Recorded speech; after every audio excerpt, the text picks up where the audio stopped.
For those of you who missed Friendsgiving on Friday, it was, as Frank said, and everyone seemed to just agree, it's just one of those times where everything flowed. You know, you can't manufacture a moment like that. It either sort of happens or it doesn't. You still plan. I mean, yes, we planned the evening and we knew the general shape of it. Sometimes an author will talk about, a novelist will talk about the fact that they know what they're starting, they know what the end of the book is going to be, but as they write, it just takes on this life of its own and goes places and they learn things about the characters. It was kind of like that Friday night. We knew what the beginning was and we knew where we were trying to go, but in between, it just took on a life of its own, and it was just a beautiful thing. We were talking about gratitude, of course, as Thanksgiving is next Thursday already, if you can believe that. But it was more than just gratitude. Yes, the centrality and the importance and the essential nature of gratitude in our lives, but also gratitude expressed. There was a study that we did, and we did a little video that showed that people who are grateful, of course, are much more happy, that have an awareness of their gratitude, are happier than those who don't. But those who actually express their gratitude, say it out loud, are happier than the other folks. And the difference between the unhappiness and the happiness is greatest if someone comes in down or low and they actually express gratitude that is authentic and real.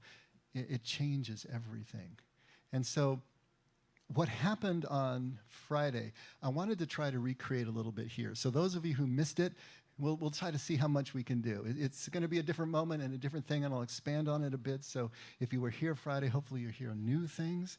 But I actually had something different planned for today, and after Friday and realizing, hey, Thanksgiving is right here, gratitude, Thanksgiving. Let's talk about that. Let's see what we can do. One of the things that I started with was asking a question to everybody. And the question was this, and nobody could answer it Friday night. Kind of surprised me, but it was kind of cool, because then I got to be the bearer of the great news, right? We always attach Thanksgiving to the Pilgrims and their collaboration and connection with Native American tribes in the 1600s. But do you know who established Thanksgiving as the national holiday it is for us today? And if you're here Friday, say nothing. Anybody know? Yes. Abraham Lincoln. Ding, ding, ding, ding. Good gold star there. It's Abraham Lincoln. In 1863, in the middle of the Civil War, is when Lincoln established Thanksgiving. He had set up several days of national Thanksgiving, but they were kind of haphazard. And it was at this time that he actually set a set time for us as a nation to give Thanksgiving. And I want to read to you the proclamation. And if you know anything about Abraham Lincoln, he can say more in a sentence than we can say in a page or a chapter. You know, his speeches were short, and they were just packed and loaded with stuff. He's my favorite president. It's almost hard for me to even imagine that such a man actually lived and walked, and I'm sure he had his human qualities, of course, and the things that we know about him even make it more amazing that he was able to do what he did. I had a religious experience in Washington, D.C. at the Lincoln Memorial. And I was there on business, and I was by myself, and it was a seminar, so there were set hours. And after the seminar was over, then I was able to just be on my own. And one of the things that I did one night was just walk the mall. And if any of you have been to D.C. and walked the mall, it's just an amazing place. You got the Capitol on one end, Lincoln Memorial on the other, Washington Monument right in the center, the reflecting pool, White House on one side, the Smithsonian on the other. There's just packed with things. And just walking by myself, you know, people around, but really just taking it all in. And I got to the Lincoln Memorial just about dusk. And you walk up those steps, and there is this just incredibly imposing figure of Lincoln seated. And as you walk up to him, he just seems to tower more and more over you. And then you turn to your left and you go to the wall, and there etched in marble is the Gettysburg Address. And then you go to the other side, and etched in marble is the second inaugural address, that magnificent address of Lincoln's. And just standing there, reading those documents in that place by myself, and then turning around and sitting on the top step and looking out over the reflecting pool to the Washington Monument, and keeping in mind that's exactly where Martin Luther King stood to give his, I Have a Dream speech in 1963. Everything just kind of came around me. And I had the sense of actually being a part of that legacy, being a part of Lincoln's legacy, King's legacy, being a part of something so much greater than myself, and yet connected in a very real way. And that's a lasting memory that I will always have. But when you read Lincoln, when you read his deep faith and his deep connection to God, married with the real world pain and suffering that he endured his whole life, it's just incredible. The Proclamation of Thanksgiving, Washington, D.C., October 3rd, 1863, by the President of the United States of America. The year that is drawing toward its close has been filled with the blessings of fruitful fields and beautiful skies. To these bounties, which are so constantly enjoyed that we are prone to forget the source from which they come, others have been added, which are of so extraordinary a nature that they cannot fail to penetrate and soften even the heart, which is habitually insensible to the ever-watchful providence of Almighty God. In the midst of a civil war of unequaled magnitude and severity, which has sometimes seemed to foreign states to invite and provoke their aggression, peace has been preserved with all other nations. Order has been maintained. The laws have been respected and obeyed, and harmony has prevailed everywhere except in the theater of military conflict, while that theater has been greatly contracted by the advancing armies and navies of the Union. Needful diversions of wealth and of strength from the fields of peaceful industry to the national defense have not arrested the plow, the shuttle, or the ship. The axe has enlarged the borders of our settlements, and the mines, as well as of iron and coal, as of precious metals, have yielded even more abundantly than heretofore. You see what he's doing here? In the midst of the Civil War, the most devastating event in our national history, the death toll was astronomical. We suffered the losses of both sides, some of the bloodiest battles ever. He is still finding something to be grateful for. He is mindful of the things that continue. Even as president, he had to focus on that which was hurtful, the trauma of his presidency. Yet he sees the other things that are going on at the same time. He continues, population has steadily increased, notwithstanding the waste that has been made in the camp, the siege, and the battlefield. And the country, rejoicing in the consciousness of augmented strength and vigor, is permitted to expect continuance of years with large increase of freedom. And here's where it gets really interesting. No human counsel hath devised, nor hath any mortal hand worked out these great things. They are the gracious gift of the Most High God, who has remembered mercy. It has seemed to me fit and proper that they should be solemnly, reverently, and gratefully acknowledged as with one heart and one voice by the whole American people. I do therefore invite my fellow citizens in every part of the United States, and also those who are at sea and those who are sojourning in foreign lands, to set apart and observe the last Thursday of November next as a day of thanksgiving and praise to our beneficent Father who dwelleth in the heavens. And I recommend to them that while offering up the ascriptions justly due to him for such singular deliverances and blessings, they do also, with humble penitence for our national perverseness, commend to his tender care all those who have become widows, orphans, mourners, or sufferers in the lamentable civil strife which we are now unavoidably engaged, and fervently implore the interposition of the Almighty hand to heal the wounds of the nation and to restore it as soon as may be consistent with the divine purposes to the full enjoyment of peace, harmony, tranquility, and union. In testimony whereof, I have hereunto set my hand and caused the seal of the United States to be affixed, done at the city of Washington this 3rd day of October, in the year of our Lord, 1863, and of the independence of the United States, the 88th, by the President Abraham Lincoln. People don't talk that way anymore, but they should. It's just, when I read this, it's amazing to me. This is the President of the United States boldly stating his faith, his dependence on God, and the way through the difficulties that he has had to surmount. But this is also beyond irony and beyond ironic in two ways. That our Thanksgiving, our day of just nationally celebrating the abundance that we share, was born in the Civil War. Think about that. It was born during the Civil War, the darkest period in our history, possibly. But again, maybe that's not so surprising, because it's usually in the dark that we begin to see the most clearly, spiritually speaking. Do you know what I'm talking about? It's in those dark times, it's in those stressful and difficult times that all of the distractions are stripped away and we can see most clearly. Still, ironic, Thanksgiving born first in the Civil War, and secondly, for Thanksgiving to be born of Lincoln. If you know anything about Lincoln, he was a complete depressoid. By today's standard, we can look back and see the records that he left and the testimony of friends. He was clinically depressed for most of his life. He was suicidal at many times. His wife, Mary Todd Lincoln, suffered from mental illness. She was hospitalized for it at one point in her life. She suffered from migraines that debilitated her for days and for weeks at a time. And she was very depressed. They lost 2 of their boys before Lincoln himself was shot to tuberculosis and scarlet fever. And when the 11-year-old boy died while he was still in office, it nearly took Lincoln out. He could barely continue. And then a 3rd boy died when he was 18 years old after his father had been shot, but Mary had to bury him.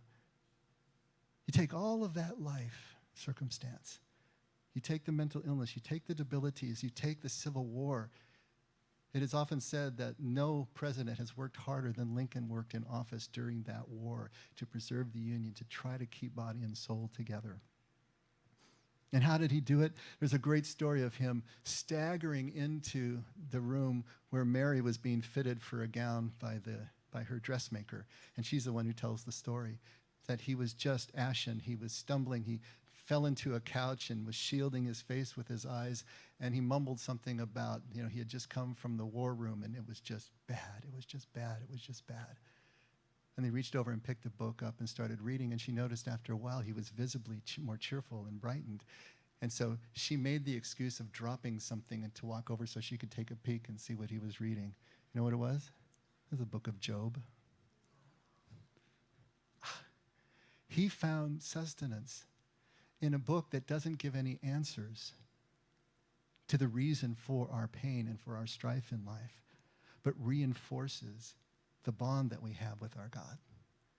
That's what he took as sustenance. That's what he took as heartening to bring him through, to come back to that over and over and over again. He found his way back to gratitude in the ways that he did. How do we find ourselves and our ways back to gratitude? How much time do we spend not based in gratitude? Complaining about the way things are, wishing that they were different, praying things away. What is gratitude anyway, when you think about it? What really is gratitude? If you really look at what Jesus is saying, gratitude is the end product of a spiritual journey. It's where we get to when we have really crossed so many of the boundaries, so many of the lines. If you want to think of it this way, Jesus says that freedom is what we will get when we follow his ways, and we will know the truth, and the truth will make us free. Gratitude is what freedom feels like. Do you ever think of it that way? The experience of freedom, freedom from fear, freedom from all the obsessive compulsive things that we deal with our entire lives. To be free from that feels like gratitude. That freedom feels that way. For Jesus, gratitude is the definition of kingdom. Kingdom, his idea of the quality of life that we can have when we are completely connected and aware of the presence around us of God and each other. It's the definition of kingdom. Jesus' way creates awareness of that unity, of that connection. The awareness of unity creates the trust and the freedom from fear. And the freedom and from fear is experienced as gratitude. At some of my darkest times in my life, I realized something really important. I couldn't be depressed and listen to James Taylor at the same time. It's the same thing with gratitude. You cannot be depressed and grateful at the same time. One is the negation of the other. And as soon as we move into gratitude, as soon as we realize what we've got again, things change. Reading the book of Job changed that moment for Lincoln. Now, maybe we can understand gratitude best by looking at its opposite. Maybe that'll help us to kind of narrow in and understand. So what's the opposite of gratitude? Obviously, it's ingratitude, right? That's not real helpful. All right? How does that we need to dig a little deeper here. All right. What are we grateful for? Well, typically we're grateful for a gift, especially a gift that we could never give ourselves. Isn't that something to be grateful for? You win the lottery. You have a child, you know? Having children is almost like you're sort of a bystander to life, and they just sort of show up, and then they do what they do, and some of it's good, some of it's, not so good. Doesn't make it into the scrapbook, but that's okay. Overall, it's a beautiful thing. So we're grateful for a gift. We're most grateful for a gift that we couldn't give ourselves. That's why we're most grateful for people, right? Especially our friends. What's the old line? You can't choose your family, but your friends choose you. Those people who freely choose us, you can't pay for that. You can't make them choose you. When they do, gratitude. And if you could make them choose you, then you won't be grateful for it because you're controlling the situation, right? We're most grateful for people. We're grateful for gifts we can't give ourselves. But when is a gift not really a gift? There's a nice riddle for you. Riddle me that. When is a gift not a gift? What's that? See, they're actually answering. This is good. Two-way street. A gift is not a gift when you earned it, right? If you earn it, it's no longer a gift because you're entitled to the gift. What's a paycheck? You worked hard for that money. You better see that paycheck on the day that it's due, or else there's going to be heck to pay, right? A paycheck, a job, a skill, a diploma, a degree, right? Or maybe a faith, salvation. Have we earned that? If we have, then we're entitled to it. If we really believe that we have earned our salvation, the definition of legalism, right? If we really believe that, then it's as if we have signed a contract with God. We have done our part, and God is obligated to perform his. Entitlement is the opposite of gratitude. And think about what you think about an entitled person, right? It's not a compliment, is it? Think about entitlement and all that means and the way that that creates relationship. Entitlement is the opposite of gratitude. And the thing is that we actually prefer entitlement, don't we? Because it keeps us in a superior position. It keeps us in a prideful position. We don't want to be in the receiver position. We want to be in the place where we earned it. Take a look at Luke 18, starting in verse 9. Jesus gives us the classic image of this difference between gratitude and entitlement. To some who are confident of their own righteousness. There you go. To some who are confident of their own righteousness. It may look different up there because I've got the NIV going down here. To some who are confident of their own righteousness and looked down on everyone else, Jesus told this parable. 2 men went up to the temple to pray, one a Pharisee and the other a tax collector. The Pharisee stood by himself and prayed, God, I thank you that I am not like the other people, robbers, evildoers, adulterers, or even like this tax collector. I fast twice a week and give 1/10 of all I get. But the tax collector stood at a distance. He would not even look up to heaven, but beat his breast and said, God, have mercy on me, a sinner. I tell you that this man, rather than the other, went home justified before God. For all those who exalt themselves will be humbled, and those who humble themselves will be exalted. This is the classic image of entitlement. The Pharisees were the doctors of the law. They created the law in many respects. They knew it backward and forward, and they kept it assiduously. Therefore, they earned their position with the people and with God. Just ask them. They will tell you. It's like that line from the video Friday night. Trust me, I'm wearing a lab coat. It was like that. They were wearing the shawl. It meant everything. And even if you say, hey, the gratitude of the publican here, the tax collector, is not really fully formed yet. But guess what? When that kicks in, when he realizes that God still loves him, even though he doesn't deserve it and didn't earn it, off the hook. Jesus is giving us that classic contrast. Think of what we think of as an entitled person, and you'll see what this is all about.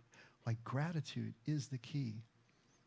Now, the irony, again, is that we may prefer entitlement because it preserves our illusion of control, that we really have things controlled, that we can put this together and we can earn all this stuff. But it doesn't make us happy. Entitlement does not make us happy. Entitled people are usually among the most miserable people. And they make others miserable in the process as well. It's only gratitude, being out of control, dependent, a conscious receiver who knows that he or she is being given gifts that they could never get for themselves. Humble, that position is experienced as content, as happy, grateful. Now, here's a question. Can we both be entitled and grateful at the same time? Now, there's a trick. I just did this big job of creating this duality for you, right?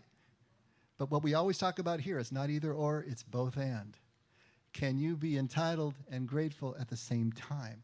Think about this. Can you be an enemy and loving at the same time? Jesus said the highest form of love is love of the enemy, the one for whom you don't have any affection for, the one whom you actively may dislike, but by still seeing the identification with him or her, the connection, the human connection, they still deserve everything that you deserve for yourself. That's the highest form of love. And so in the same way, can we realize that we have earned a gift, but it is still a gift nonetheless? Can we see that? That would be the highest form of gratitude. Yes, I earned this paycheck, but I am so grateful that someone gave me the job in the first place because I could not give that to myself. That was someone else's choice, someone else's decision. Yes, I earned this degree, but my parents paid for my schooling. Do you see how this works? Paul says to work out your faith and in fear and in trembling. Kind of a strange thing to say, right? Because he also says it's a free gift. You can't earn it. So that no one can boast about it either. But it's both and at the same time. Yes, there are things for us to do. There is work for us to do. Anyone who has worked the 12 steps knows it is a process of working through to break through into the connection with our God. And yet that connection is still a free gift. Look what Paul says here at Philippians 4:11, that famous passage. He says, I have learned to be content in whatever circumstances I am. I know how to get along with humble means, and I also know how to live in prosperity.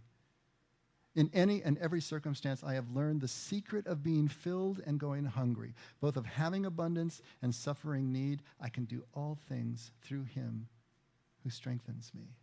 He learned to be content in all circumstances, which means he learned to be grateful in all circumstances. Whether earned or not, the gifts that he received, he understood as a gift that he could never give himself. We do our part, right? But it's still a gift. What's the old line there? Pray as if everything depends on God. Work as if everything depends on you. Have you heard that one?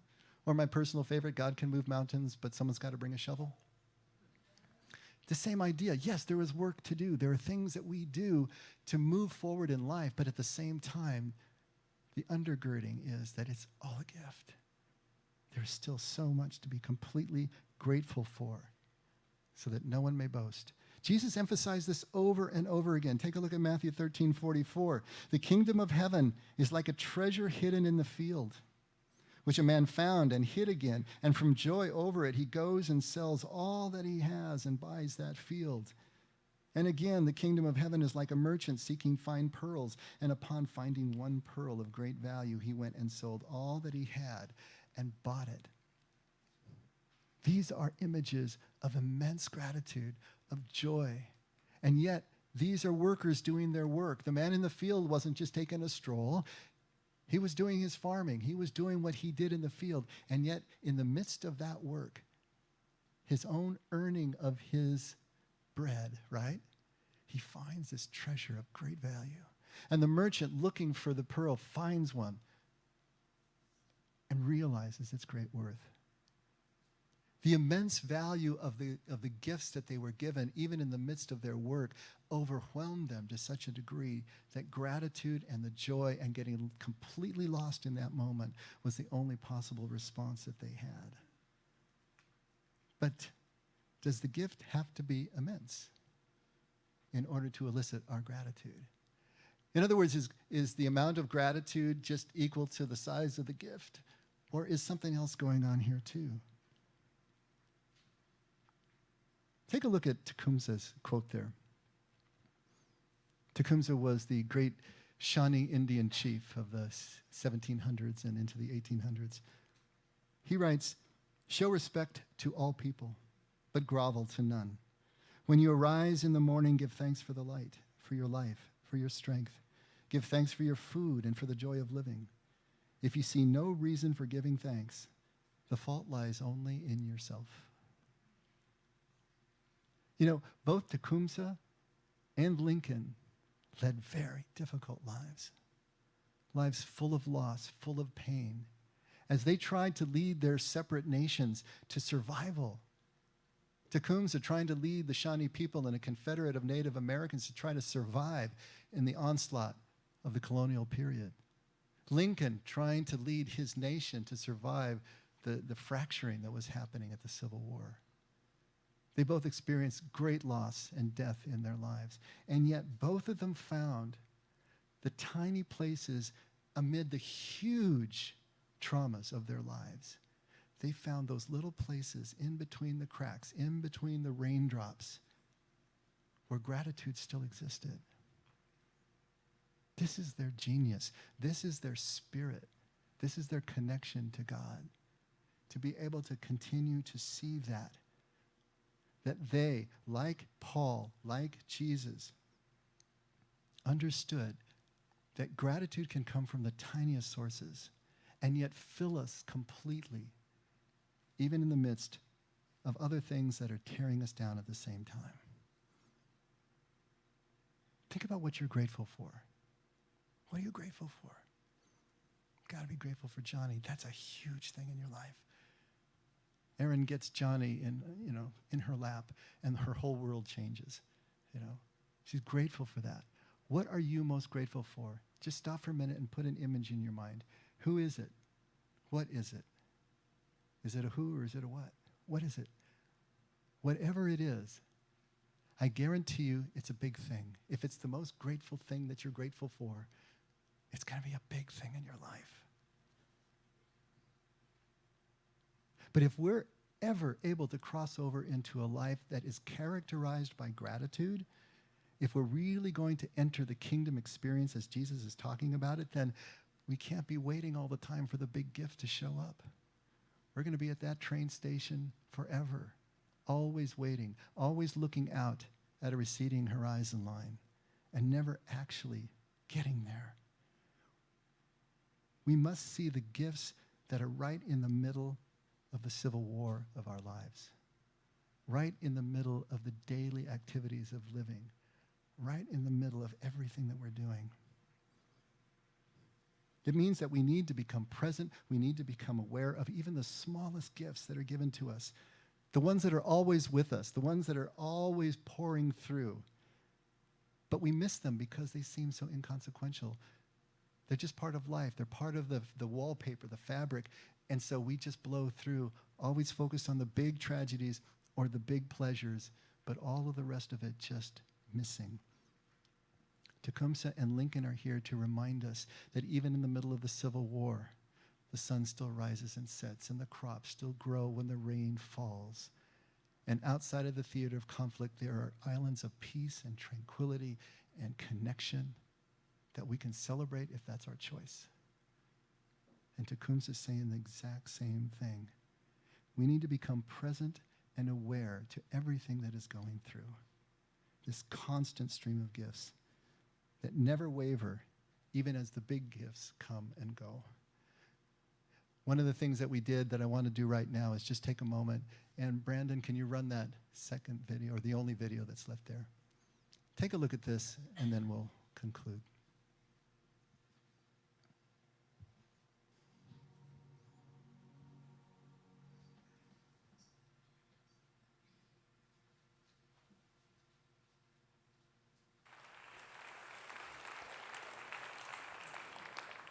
Hi, everybody. I feel like I'm at a revival. This is great. It's great to be back in my old stomping grounds of San Francisco. When I graduated UCLA, I moved to Northern California, and I lived in a little town called Elk on the Mendocino coast. And I didn't have a phone or TV, but I had U.S. mail. And life was good back then, if you could remember it. I'd go to the general store for a cup of coffee and a brownie, and I'd ship my film to San Francisco, and lo and behold, 2 days later, it would end up on my front door, which was way better than having to fight the traffic of Hollywood. I didn't have much money, but I had time and a sense of wonder. So I started shooting time-lapse photography. It would take me a month to shoot a 4-minute roll of film, because that's all I could afford. I've been shooting time-lapse flowers continuously, nonstop, 24 hours a day, 7 days a week for over 30 years. And to see them move is a dance I'll never get tired of. Their beauty immerses us with color, taste, touch. It also provides a third of the food we eat.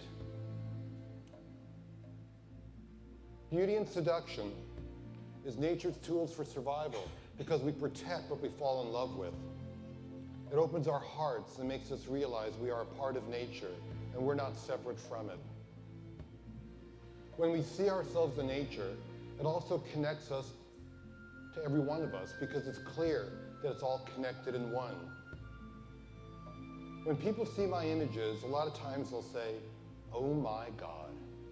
Have you ever wondered what that meant? The "oh" means it caught your attention. It makes you present, makes you mindful. The "my" means it connects with something deep inside your soul. It creates a gateway for your inner voice to rise up and be heard. And God is that personal journey we all want to be on, to be inspired, to feel like we're connected to a universe that celebrates life. Did you know that 80% of the information we receive comes through our eyes? And if you compare light energy to musical scales, it would only be 1 octave that the naked eye could see, which is right in the middle. And aren't we grateful for our brains that can, take this electrical impulse that comes from light energy to create images in order for us to explore our world? And aren't we grateful that we have hearts that can feel these vibrations in order for us to allow ourselves to feel the pleasure and the beauty of nature?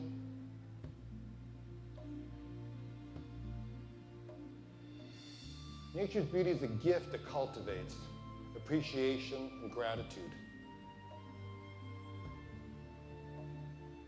So I have a gift I want to share with you today, a project I'm working on called Happiness Revealed. And it'll give us a glimpse into that perspective from the point of view of a child and an elderly man of that world.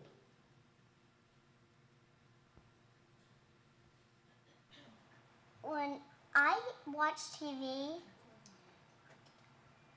it's just some shows that are pretend. And when you explore, you get more imagination than you already had. And when you get more imagination, it makes you want to go deeper in so you can get more and see beautiful things. Like the path, if it's a path, it could lead you to a beach or something, and it could be beautiful.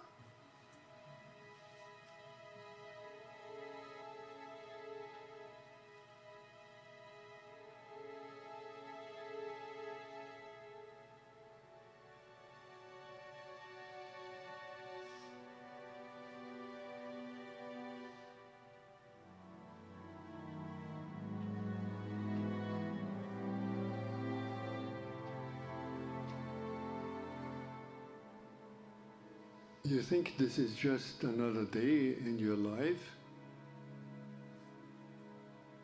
It's not just another day. It's the one day that is given to you today. It's given to you. It's a gift. It's the only gift that you have right now, and the only appropriate response is gratefulness.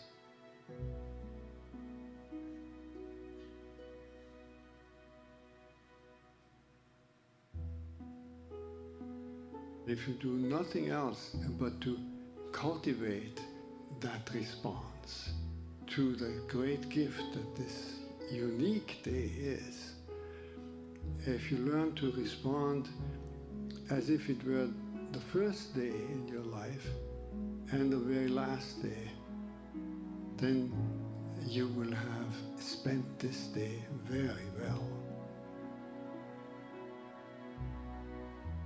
Begin by opening your eyes and be surprised that you have eyes you can open. That incredible array of colors that is constantly offered to us for pure enjoyment. Look at the sky. We so rarely look at the sky. We so rarely note how different it is from moment to moment with clouds coming and going. We just think of the weather, and even of the weather we don't think of all the many nuances of weather. We just think of good weather and bad weather. This day, right now, it's unique weather. Maybe a kind that will never exactly in that form come again. The formation of clouds in the sky will never be the same that is right now. Open your eyes, look at that. Look at the faces of people whom you meet. Each one has an incredible story behind their face. A story that you could never fully fathom.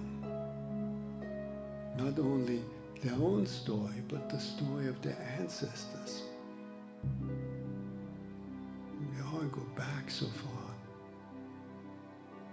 And in this present moment, on this day, all the people you meet, all that life from generations and from so many places all over the world flows together and meets you here like a life-giving water if you only open your heart and drink.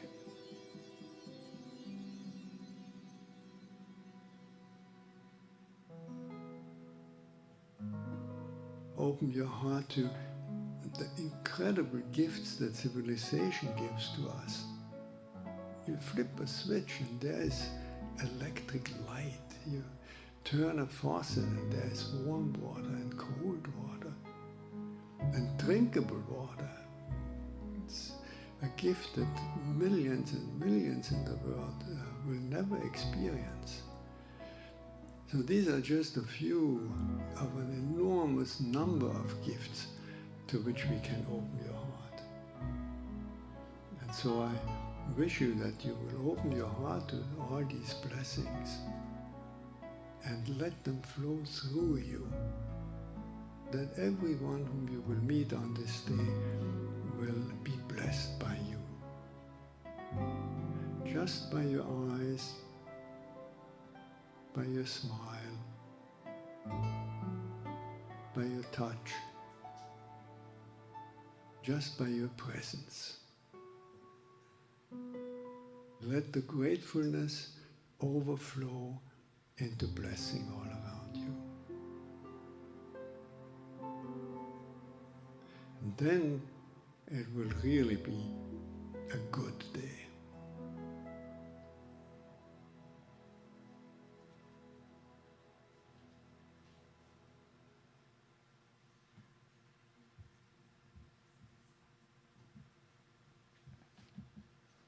If there's only one thing, just one thing that you take away from this message, Look at the sky. Please, look at the sky. That pattern you see there, that cloud formation you see there, has never existed before. And as long as this world has been in existence, and it will never exist again in that particular pattern, that particular formation, absolutely unique. And every face you see, absolutely unique. You'll never see it before or again. These are the things that we can focus on. These are the things that everyday life presents for us.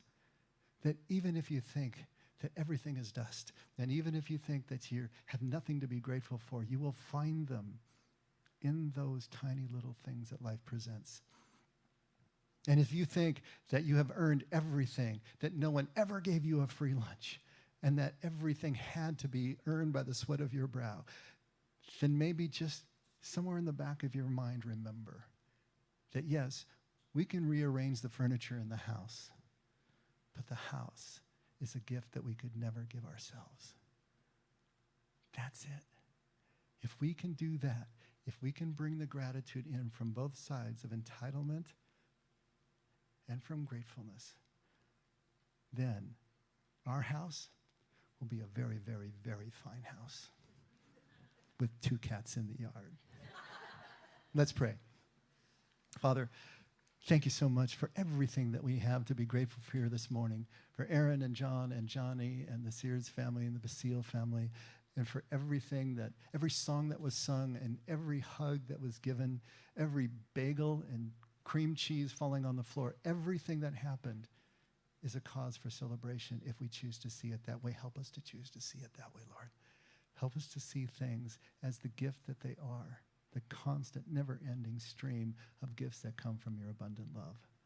And help us to understand more and more that we can only do any of this because you did it first. In Jesus' name we pray. Let's all stand.